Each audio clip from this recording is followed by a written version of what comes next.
नमस्कार सभी साथियों को। आप सभी साथियों का स्वागत अभिनंदन है हिंदी साहित्य इतिहास की क्लास में। कैसा समझ में आ रहा है साथियों? कुछ तो आपको कमेंट में बताना है, मुझे फ़ोन करके बताना है कैसा लग रहा है, क्या समझ में आ रहा है, नहीं आ रहा है, कोई सुधार करना है और कम मैटर है, ज़्यादा मैटर है, कुछ तो बताओ।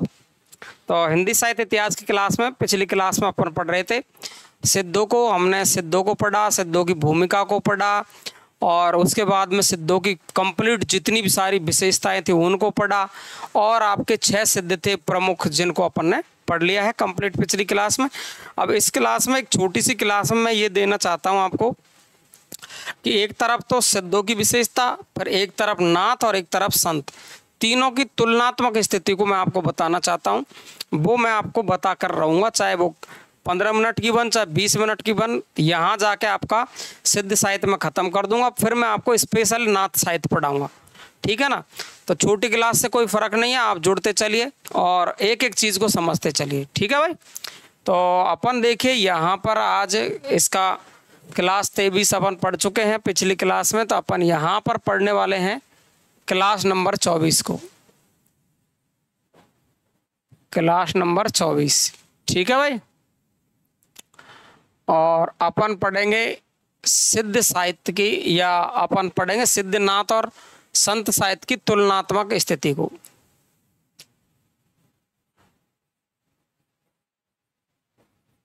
सिद्ध नाथ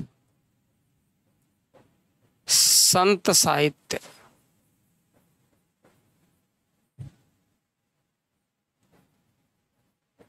की तुलनात्मक विशेषता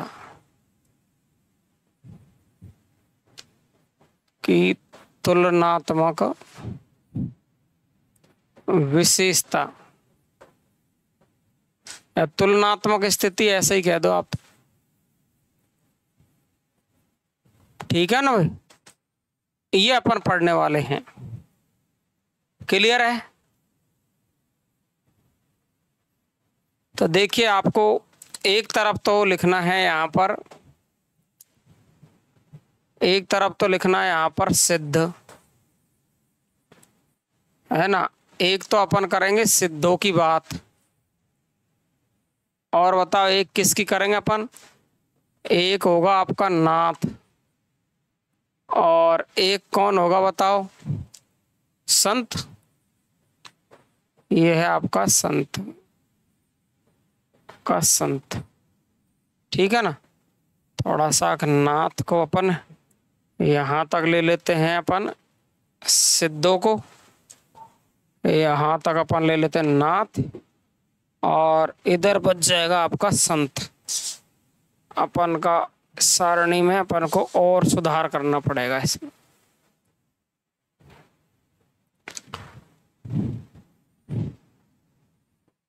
देखो संत मत तो आ जाएगा अपन का यहाँ पर, और संतों को अपन ले लेंगे यहाँ तक में, और यहाँ आ जाएंगे अपन के नाथ, और ये आ जाएगा अपन का इतने में, ठीक है ना। अब सही आ जाएगा इस तरीके से, क्लियर है। तो ये अपन पढ़ने वाले हैं आज शानदार तरीके से। इसकी तुलनात्मक स्थिति का अगर आपको पता चल जाएगा तो मज़ा आ जाएगा बिल्कुल। तो देखो सबसे पहले तो हम बात करेंगे इनके समय पर कि सिद्धों का समय क्या रहा है। इसमें कम रहेगी जगह, फिर नंबर 1 ले लेते हैं अपन यहाँ पर, ठीक है ना। तो सिद्धों का समय क्या रहा है? तो सिद्धों का समय हमारा आपको पता 8वीं से 13वीं सदी रहा है। 8वीं सदी से 13वीं सदी रहा है। सती या सदी कह दो, वही बात है, ठीक है। और नाथों का समय क्या रहा है? हाथों हाथ ही ध्यान रखेंगे। इनका समय 10वीं सदी से और 13वीं सदी, है ना। सर्वमान्य इनका 10वीं सदी, सर्वमान्य है 10वीं सदी, ठीक है भाई। और संतों का समय क्या रहा है? 10वीं से 16वीं शताब्दी।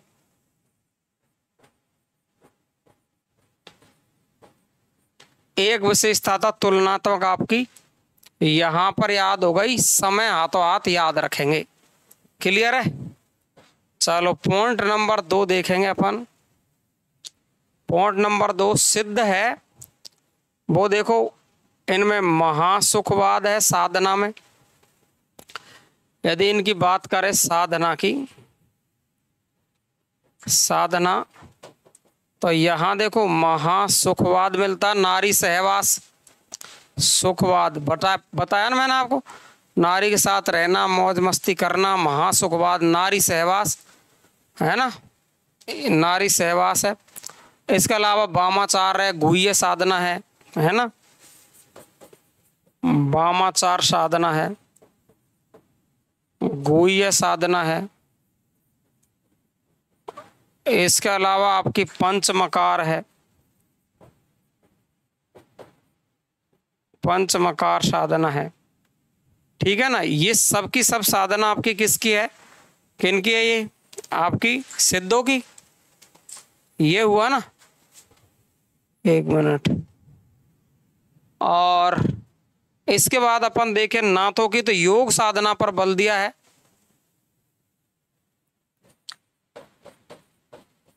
योग साधना पर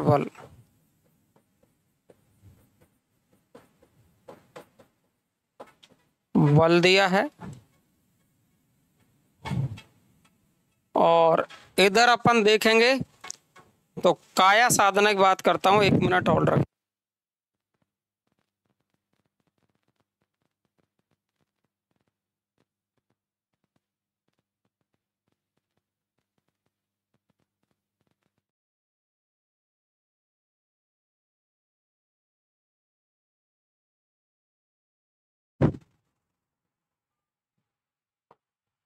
तो देखिए आप, योग साधना पर बल दिया और काया साधना का विरोध किया।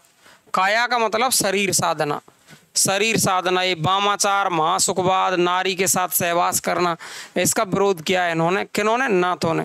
तो काया साधना का विरोध किया। अब बात करें अपन संतन की, तो संतों में आइए आप। संत क्या कहते हैं? सहज साधना पर बल दिया इन्होंने।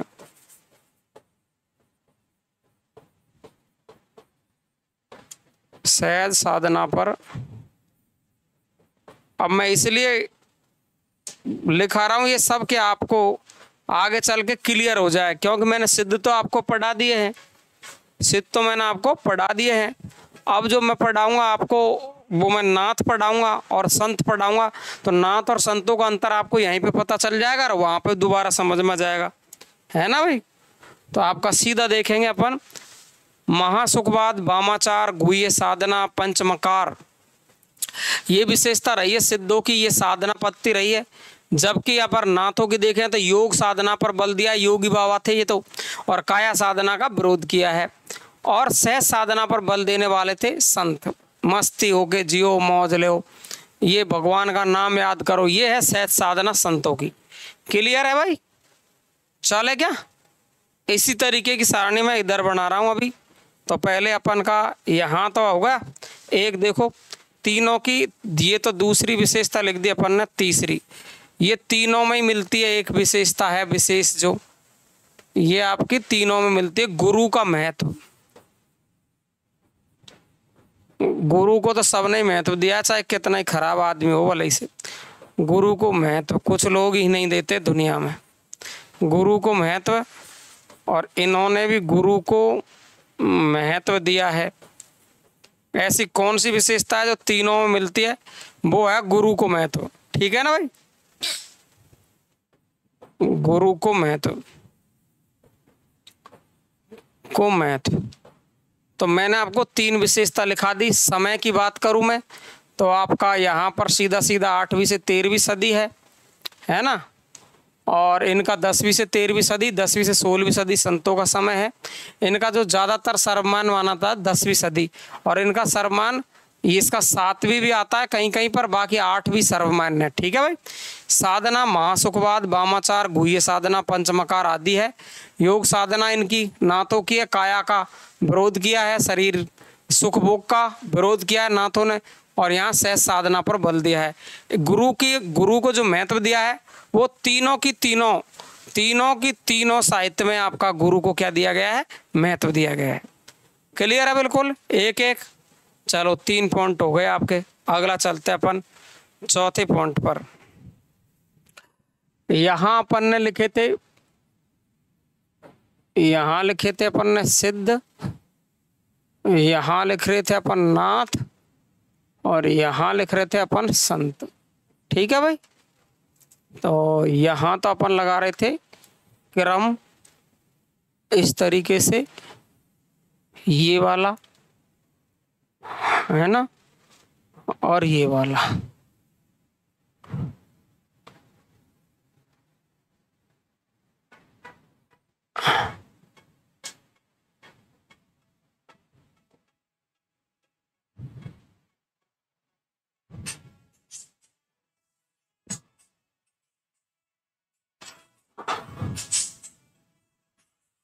ये करना अपन को,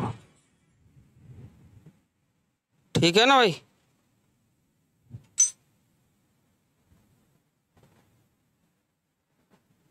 तो आपको तीनों में क्या करना है, देखिए 1 मिनट और रखेंगे आप।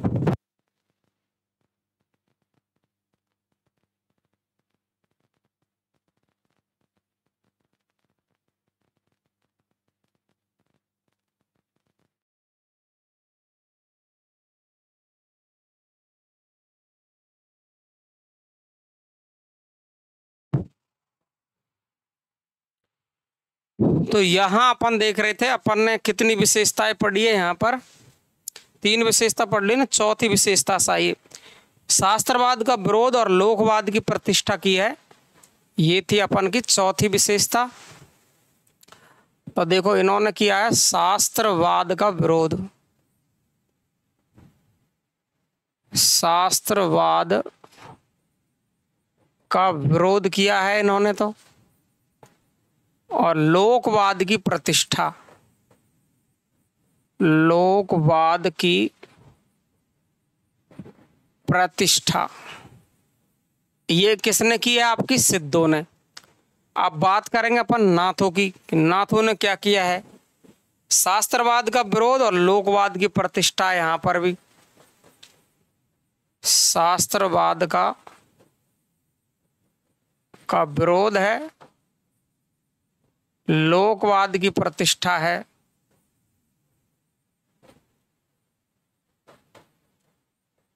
गुरु के महत्व के बाद आपकी ये विशेषता है जो तीनों में मिलती है, ठीक है ना।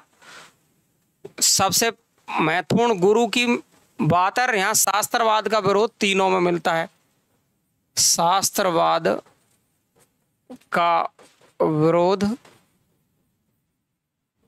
लोकवाद की प्रतिष्ठा, लोकवाद की प्रतिष्ठा, यानी सामान्य जीवन को सब जगह महत्व दिया गया है शास्त्रवाद से ज्यादा। सामान्य जीवन को श्रेष्ठ मानते हैं तीनों ही मत। क्लियर है, याद रखना है क्लियर।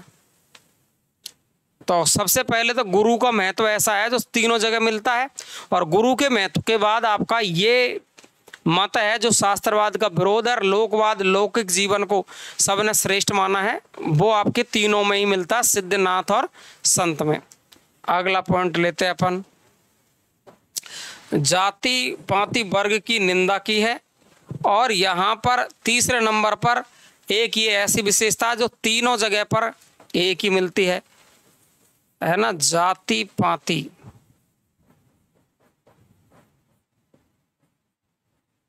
वर्ग की निंदा। तो ये तीनों जगह पर मिलती है, जाति पाति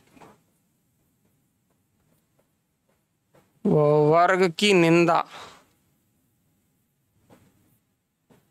और जाति पाति वर्ग की निंदा तीनों जगह पर है।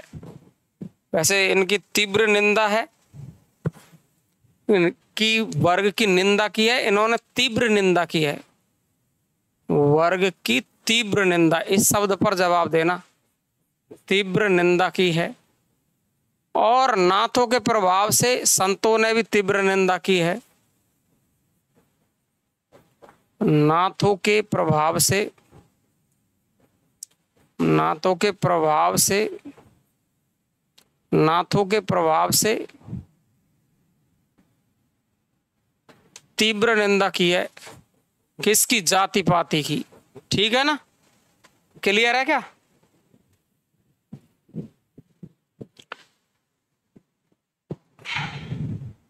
देखिए आप, पांचवी विशेषता क्लियर हुई।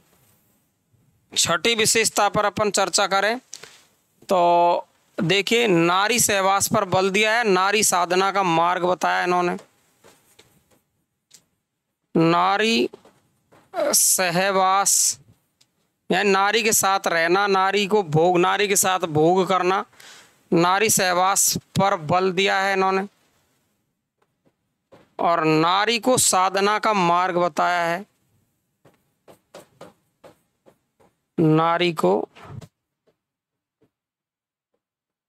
साधना का मार्ग बताया है। किन्होंने? सिद्धों ने। अच्छा, बात करें अपन नाथों की, तो नाथों ने क्या किया है? साधना मार्ग में नारी का विरोध किया है। साधना मार्ग में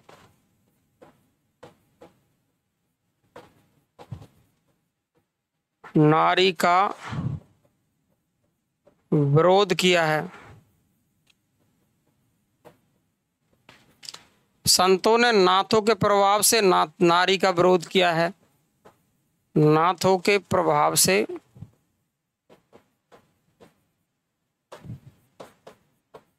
नारी का विरोध किया है।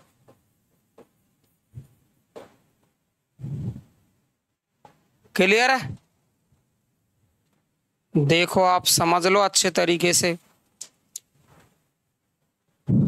नारी सहवास पर बल दिया है इन्होंने, तो नारी को साथ रखो, मौज मस्ती लो, ये मानते हैं सिद्ध। नारी को साधना का मार्ग बताया, जबकि साधना के मार्ग में नारी का विरोध किन्होंने किया? नाथों ने। और नाथों के साथ में, नाथों के प्रभाव से संतों ने भी नारी का क्या किया है? विरोध किया है। तो तुलनात्मक स्थिति याद हो गई ना आपको? बिल्कुल। अगला देखते हैं अपन, सातवां। पूर्वोत्तर भारत से संबंध था इनका, सिद्धों का, यानी पूर्वी भारत से संबंध था इनका। नेपाल, तिब्बत, बिहार है ना, पढ़ा दिया मैंने आपको। पूर्वी भारत से संबंध, पूर्वी भारत से संबंध था इनका। किनका? सिद्धों का। पूर्वी भारत से संबंध था सिद्धों का। और नाथों का आपका राजपूताना, पंजाब है ना, पंजाब से संबंध था। राजपूताना व पंजाब, राजपूताना व, राजपूताना का मतलब राजस्थान, राजपूताना व पंजाब। वैसे उड़ीसा और पंजाब की बात आती है मेन, तो है ना, पंजाब से संबंध। उड़ीसा व पंजाब की आती, मुख्य बात आती है, जो उस वक्त राजपूताना उड़ीसा ही था। ठीक है ना। इसके बाद में अपन का समस्त उत्तरी भारत से संबंध था संतों का। समस्त उत्तरी भारत से संबंध।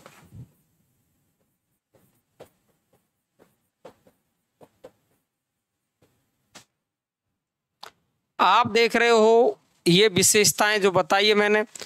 शास्त्रवाद का विरोध तीनों जगह पर है, सिद्ध, नाथ और संत में।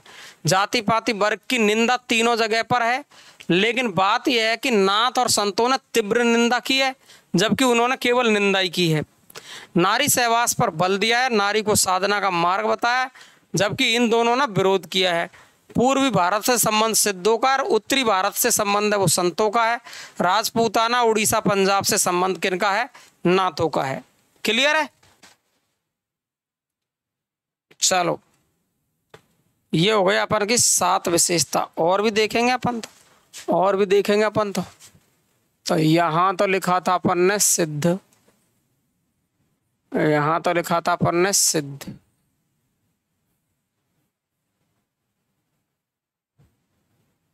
यहाँ लिखा था अपन ने नाथ, यहाँ लिखा था अपन ने संत, यही तो था, है ना। तो यहाँ लिख रहे थे अपन, अरे यार सीधी खिंच जा रे, ये तो आपके सिद्ध, ये आपके नाथ और इधर संत। अच्छा ये सकड़ी रह गई, गजब है यार, बहुत मुश्किल है ना देख सारणी बनाना। चलो कोई नहीं, चलो चलो। तो अपन ने कितनी विशेषता लिख ली, 7 लिख ली ना उसमें। चलो तो 8वीं विशेषता लिखेंगे अपन अभी। ये लिख दी मैंने 8वीं विशेषता। 8वीं विशेषता में अपन ने लिख दिया है, महामुद्रा के रूप में नारी को महत्व दिया है इन्होंने, सिद्धों ने। महामुद्रा, महामुद्रा का मतलब नारी सहवास वही है। महामुद्रा के रूप में नारी को महत्व दिया है इन्होंने, को महत्व दिया है। जबकि नाथों ने क्या किया है, जबकि नाथों ने सौंदर्य के रूप में नारी को कोई स्थान नहीं दिया। सौंदर्य के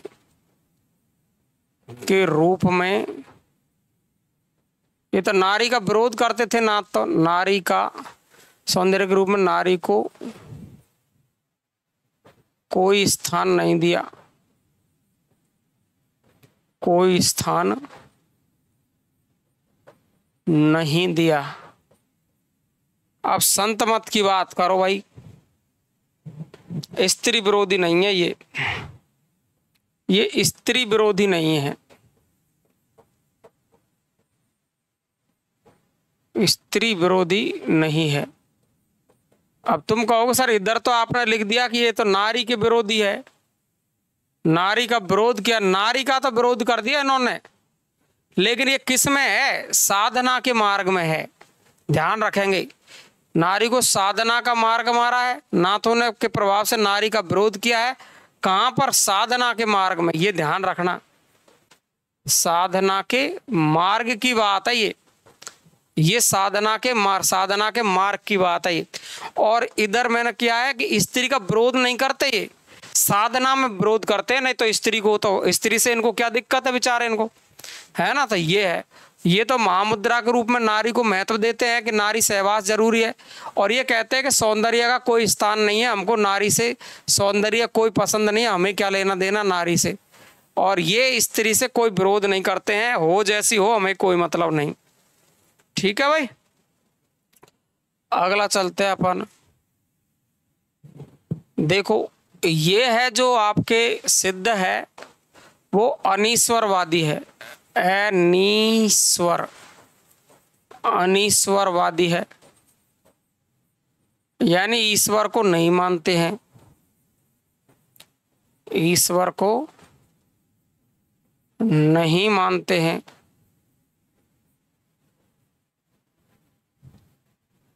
ये ईश्वरवादी है,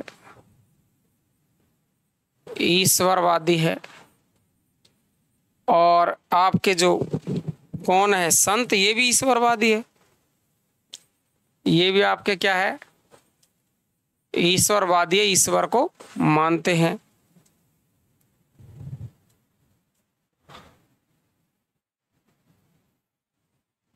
है ना।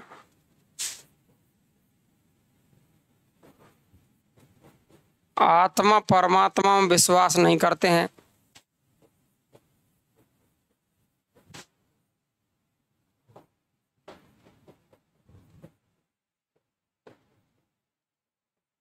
विश्वास नहीं करते हैं।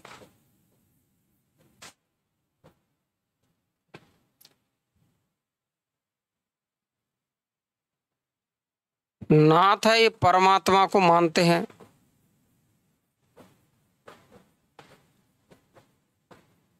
और संत भी परमात्मा को मानते हैं।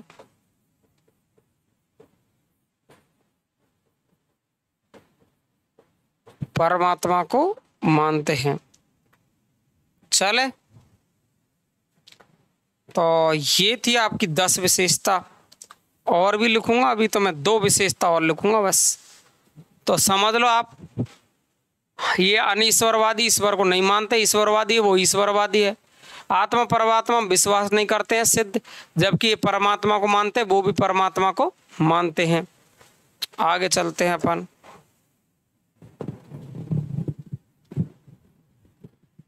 देखो इनकी जो भाषा है सिद्धों की भाषा, सिद्धों की भाषा है वो अर्धमागधी है। अर्धमागधी,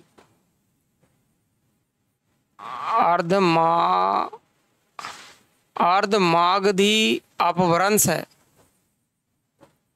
अपभ्रंश या मागधी अपभ्रंश है।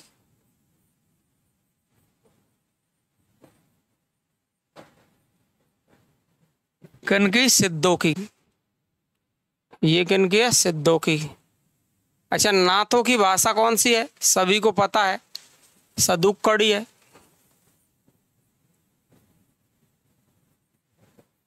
सदुक्कड़ी है। संतों की भाषा कौन सी है?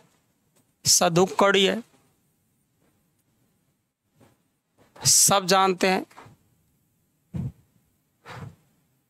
राजस्थानी मिश्रित ब्रज को बोलते हैं सदुक्कड़ी। ठीक है भाई। प्रवृत्ति निवृत्ति मूलक जीवन जीते हैं ये। प्रवृत्ति संसार से जुड़ाव है, निवृत्ति संसार से कटाव है। मैंने पढ़ा दिया आपको।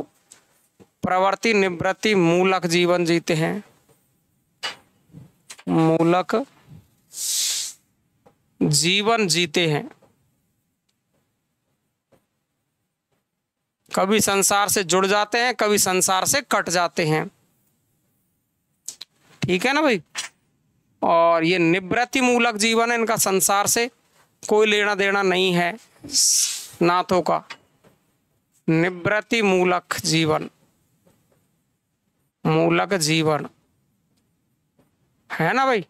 और साधु लोग हैं वो प्रवृत्ति मूलक है, संसार से जुड़ाव रखते हैं, प्रवृत्ति मूलक जीवन जीते हैं। तो ये थी आपकी, मैंने आपको विशेषता बताई। नाथ और सिद्धों में अंतर करना सिखाया आपको। ये आपको एक एक तरीके से याद कर लेना है। मैं आपको बता देता हूँ, पूर्ण रूप से समझ लो एक बार। सिद्धों का समय 8वीं से 13वीं सदी रहा है, कहीं कहीं पर 7वीं से 13वीं सदी भी मिलता है, लेकिन ज़्यादा मान्य 8वीं से 13वीं सदी। नाथों की बात करें तो 10वीं से 13वीं सदी का समय मिलता है। सर्वमान्य इनका ये है कि 10वीं सदी से ही इनकी शुरुआत है नाथों की। संत मत की बात करें तो 10वीं से 16वीं सदी इनका समय माना जाता है, यानी एक साथ में आगे पीछे चले। साधना की बात करें तो सिद्धों की साधना महासुखवाद, नारी के साथ मौज मस्ती लेना, वामाचार, गुह्य साधना, पंचमकार, मांस मदिरा, मैथुन, है ना, इनमें खोए रहना। योग साधना पर बल दिया इन्होंने, जबकि काया साधना यानी शरीर के सुख को इन्होंने चाहा नहीं है नाथों ने। संतों की सहज साधना मिलती है। गुरु को महत्व तीनों जगह दिया है, चाहे कितने ही बुरे हो चाहे कितने अच्छे, तीनों जगह ने गुरु को महत्व दिया है। केवल ये कलयुग में ही कम महत्व हो गया गुरु का, बाकी का शुरू से गुरु का महत्व मिलता है। सिद्धों की बात करूं तो तीनों जगह से शास्त्रवाद का विरोध है, ब्राह्मणवाद का विरोध है, यानी जो शास्त्रों में उलझे रहते थे कि इससे क्या होने वाला है, पंडितापन करने से, चमत्कारपूर्ण भाषा से कोई मतलब नहीं है, सांसारिक जीवन जियो, तीनों ने ये कहा है। चाहे सिद्ध हो, चाहे नाथ हो या संत हो। जाति पाति वर्ग की निंदा उन्होंने की है, लेकिन तीव्र निंदा आई थी नाथों में और तीव्र निंदा ही रही थी संतों में। जाति पाति वर्ग भेद है, बांटना है, जातियों को अलग अलग मानना है, ऊपर नीचे मानना है, ये सब इन्होंने मना कर दिया था। नारी सहवास पर बल दिया, नारी को साधना का मार्ग माना कि जहाँ भी साधना करेंगे वो नारी हमारे साथ रहेगी, सिद्धों ने कहा। और ये कहते हैं कि नारी की आवश्यकता ही नहीं, साधना करो तो अकेले ही कर लो, नाथों ने कहा है। और ये भी नाथों के प्रभाव से कहते हैं कि साधना अकेले ही हो जानी चाहिए। साधना पूर्वी भारत से संबंध रहा है तो सिद्धों का, राजपूताना में पंजाब से संबंध रहा है आपका नाथों का, समस्त उत्तरी भारत से संबंध रहा है तो वो संतों का रहा है। अगली बात करें अपन तो महामुद्रा के रूप में नारी को महत्व दिया है, सौंदर्य के रूप में नारी को कोई स्थान नहीं है नाथों के यहाँ। और ये स्त्री का विरोध नहीं करते हैं, साधना में विरोध करते हैं। ठीक है, ये ईश्वर को मानते ही नहीं है सिद्ध, ये ईश्वर को मानते हैं, ये भी मानते हैं संत भी। आत्मा परमात्मा में विश्वास करते ही नहीं है कि आत्मा और परमात्मा कोई होता ही नहीं है, सब कुछ मिलता है वो नारी में मिलता है, ये कहते हैं सिद्ध। और परमात्मा को मानते, परमात्मा को ये भी मानते हैं। और ये देखो अर्धमागधी अपभ्रंश भाषा रही है इनकी, या मागधी अपभ्रंश रहा है अपन का। पहले अर्धमागधी करेंगे, सिद्धों की भाषा नहीं है तो फिर मागधी अपभ्रंश करेंगे। ये दोनों की सदुक्कड़ी है, ब्रज राजस्थानी मिली हुई, अपभ्रंश के साथ राजस्थानी मिली हुई है, वो सदुक्कड़ी है। अपभ्रंश के साथ में राजस्थानी मिली हुई। प्रवृत्ति का मतलब संसार से जुड़ाव रखना है, निवृत्ति का मतलब संसार से दूर होना है। तो प्रवृत्ति निवृत्ति दोनों मिलती है सिद्धों में, जबकि इनमें संतों में है, वो नाथों में निवृत्ति मूलक है, संसार से दूर रहते हैं, जबकि ये संसार से जुड़ाव रखते हैं। ये थी तीनों की तुलनात्मक स्थिति। तो हम मिलते हैं आपको आगे, जो आपकी अगली जो क्लास होने वाली है वो आपकी क्लास होने वाली है 25वीं क्लास।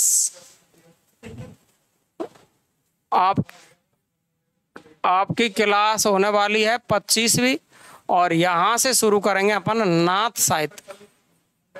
नाथ साहित्य की शुरुआत हो जाएगी आपकी ये। तो आज यहीं तक के लिए थैंक यू सो मच, धन्यवाद साथियों।